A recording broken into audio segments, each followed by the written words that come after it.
Hello friends, my name is Hazik Parvez Lone. मैं NEET 2022 में Jammu and Kashmir का स्टेट टॉपर हूँ and NEET all India rank 10। सबसे पहले डिस्कस करते हैं कि फ़िज़िक्स में जो स्ट्रैटेजी है वो मेरी कैसी थी। फ़िज़िक्स में मैं टीचर जो क्लास में पढ़ाते थे नोट्स वगैरह अच्छे से मैं रिवाइज़ करता था, और जो मोर इम्पॉर्टेंट चीज़ है फ़िज़िक्स में क्वेश्चन प्रैक्टिस, वो मैं बहुत ज़्यादा करता था, काफ़ी ज़्यादा। मैंने बहुत ज़्यादा बुक्स सॉल्व की है, like standard books like DC Pandey, HC Verma, वो चीज़ें मैंने सॉल्व की है। और फ़िज़िक्स में और क्या मैं करता था, मैं फार्मूला शीट्स बनाता था और उन्हीं के साथ कुछ इम्पॉर्टेंट पॉइंट्स होते हैं जो क्वेश्चन सॉल्विंग में मदद करते हैं, वो मैं साथ साथ लिखता था। ऐसे 1-2 पेजेस पर चैप्टर आ जाता था और रिवीजन उसका काफ़ी ईजी हो जाता था। और मोरओवर अगर अब कोई कोचिंग स्टूडेंट्स एफर्ट नहीं कर पाते हैं तो आपके पास एक अच्छा सोर्स है यूट्यूब, और इसी के साथ मैं एडवाइस करना चाहता हूँ कि एक अच्छी ऑब्जेक्टिव बुक आप ज़रूर सॉल्व करें। लाइक मैं खुद सजेस्ट करूँगा आपको DC पांडे। उसके बाद हम आ जाते हैं केमिस्ट्री पर। केमिस्ट्री में जैसे कि 3 पार्ट्स होते हैं, फिज़िकल, इनऑर्गेनिक, ऑर्गेनिक। फ़िज़िकल में देखिए थोड़ा सा सिमिलर रहता है फ़िज़िक्स का, जैसे फ़िज़िक्स में आप जाते हैं वैसे ही फ़िज़िकल में भी जाना है, लेकिन फ़िज़िकल में थोड़ी बहुत थ्योरी ज़्यादा होती है और बहुत इंपॉर्टेंट होता है कि जो थ्योरी है फ़िज़िकल में वो आप अच्छे से करें। और कुछ इम्पॉर्टेंट चैप्टर्स हैं फ़िज़िकल में, जैसे सॉलिड स्टेट है या 12th के स्पेशली सॉल्यूशंस इलेक्ट्रोकेमिस्ट्री, उनमें मेक श्योर करिए कि आप NCERT पूरी पढ़ेंगे। और 11th में ऐसा ही एक चैप्टर है स्टेट्स ऑफ मैटर। उसके बाद हम आ जाते हैं इनऑर्गेनिक पर। इनऑर्गेनिक जो है उसमें जो भी इनऑर्गेनिक में आपको पढ़ना है वो सब NCERT में दिया हुआ है। NCERT के बाहर आपको कहीं नहीं जाना है, कहीं नहीं। इनऑर्गेनिक में पूरा वही से हो जाएगा, उसी के आप रिविजन्स करिए, वो ही आप पूरी अच्छी से याद कीजिए। और इनऑर्गेनिक में भी आप क्वेश्चन प्रैक्टिस कीजिए, बट उतनी ज़्यादा नहीं जितनी आपको फ़िज़िकल और फिज़िक्स में करनी है। उसके बाद आता है ऑर्गेनिक। ऑर्गेनिक में दोनों मतलब थोड़ा बहुत मिक्स होता है। ऑर्गेनिक में आपको टीचर के नोट्स भी बहुत अच्छे से करने हैं और NCERT भी आपको बहुत अच्छे से करनी है।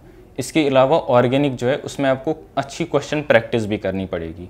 ऑर्गेनिक एक बहुत अच्छा स्कोरिंग सब्जेक्ट होता है, और फाइनली जो अच्छे स्टूडेंट्स अच्छे से ऑर्गेनिक को पढ़ते हैं उनका फाइनली ऑर्गेनिक फेवरेट भी बनता है, जैसे मेरा भी था। उसके बाद हम आएंगे बायो पर।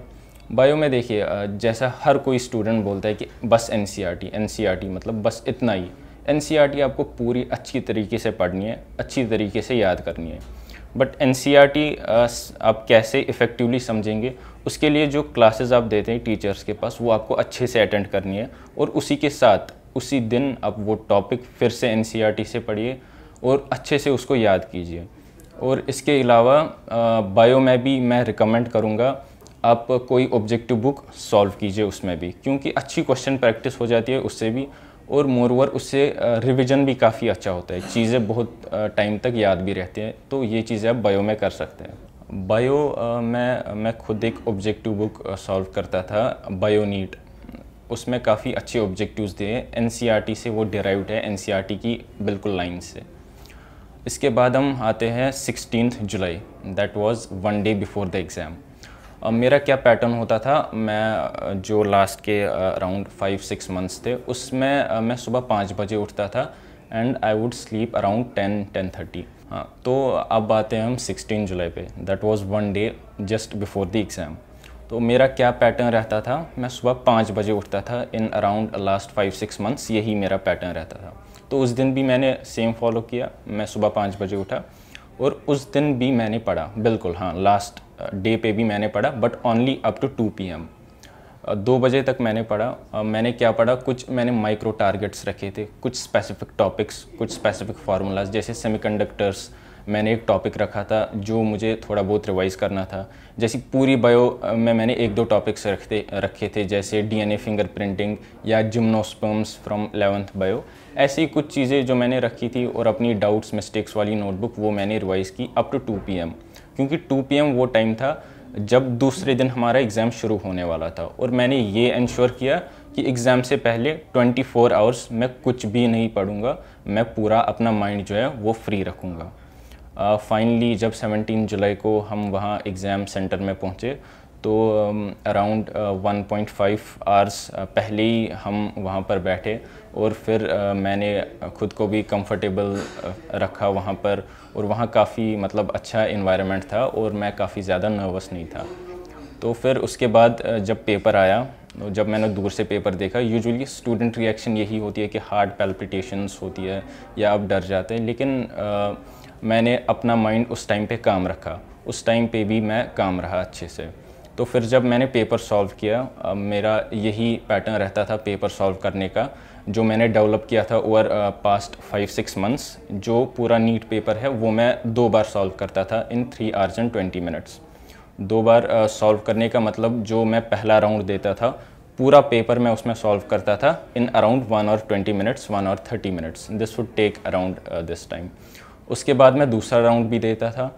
दूसरा राउंड जो मेरा होता था उसमें भी मैं सेम क्वेश्चन फिर से दोबारा सॉल्व करता था अलॉन्ग विद OMR फिलिंग।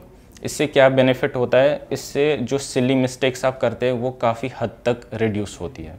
तो ये मेरा पेपर पैटर्न था। यूजुअली 11th-12th में मैं अराउंड 6 to 7 hours पढ़ता था, लेकिन जैसे ही एग्ज़ाम फिर नज़दीक आते गया, फिर जो स्टडिंग टाइम है वो भी इंक्रीज़ हुआ up to an average of 7 to 10 hours। तो इसके बाद जो टाइम मैनेजमेंट होता है वो भी एक इम्पॉर्टेंट पार्ट होता है आपकी प्रिपरेशन का। The best way to manage the time is to make daily targets. अब डेली टारगेट्स बनाइए और अपनी फीजिबिलिटी जैसे आपको फीजिबल लगे, आप वीकली भी बना सकते हैं, मंथली भी। बट इनिशियल स्टेज में मैं यही कहूँगा कि आप डेली टारगेट्स बनाइए और उन पर आप अच्छे से चलिए। सोशल मीडिया पर मैं ज़्यादा एक्टिव नहीं था। 11th-12th में मैंने सोशल मीडिया एप्लीकेशंस वगैरह डिलीट की थी। बट फिर भी मैं एक चीज़ मेंशन करना चाहता हूँ कि मोबाइल फ़ोन जो है मेरे लिए भी एक डिस्ट्रैक्शन रही है, और उसमें भी सबसे जो इम्पॉर्टेंट डिस्ट्रैक्शन थी वो थी यूट्यूब। और ये डिस्ट्रैक्शन मेरे साथ up to the last day of exam तक रही है ये डिस्ट्रैक्शन।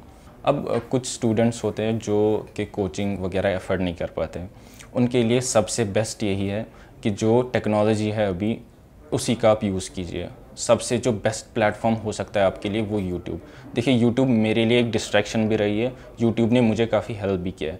ऐसे ही आप भी यूट्यूब से काफ़ी ज़्यादा हेल्प ले सकते हैं। आप वहाँ से पढ़िए, और उसके अलावा आप वहाँ से पढ़िए, आप कुछ बुक्स भी लाइए जो आप सॉल्व करेंगे, and definitely you will excel in your exam. और मतलब हो सकता है, पॉसिबल होता है, अच्छी तरह से यूट्यूब से आप पढ़ेंगे, आप नीट अच्छे से क्रैक कर सकते हैं, क्योंकि आप पहले नहीं है जो आप ऐसा करने जा रहे हैं। काफ़ी स्टूडेंट्स आए हैं पास्ट में जिन्होंने ये सब किया है। इवन मैंने भी यूट्यूब से हेल्प ली और मैंने भी एक अच्छी रैंक अचीव की। एक एक्स्ट्रा ऑर्डिनरी स्टूडेंट बनने के लिए आपको एक्स्ट्रा ऑर्डिनरी चीज़ें नहीं करनी पड़ती है, आपको बस ऑर्डिनरी चीज़ें करनी पड़ती है रिपीटेड वे में, डेली, बार बार। फाइनली जब छोटी छोटी चीज़ें एक्यूमुलेट होती है वो आपको एक बड़ा रिजल्ट देती है और आपको एक्स्ट्रा ऑर्डिनरी बना देती है। Thank you.